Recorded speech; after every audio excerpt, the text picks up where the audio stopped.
Say air if you like to eat mango. Air!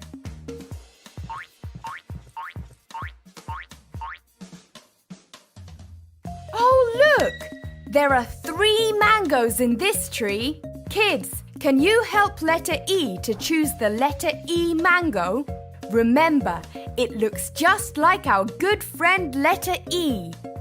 Point at the letter E mango when you see it. Is this letter E? No! Is this letter E? No! Is this letter E? Yes! Great job, kids! You've helped letter E to find the letter E mango.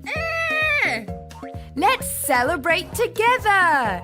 Say air if you like mango too.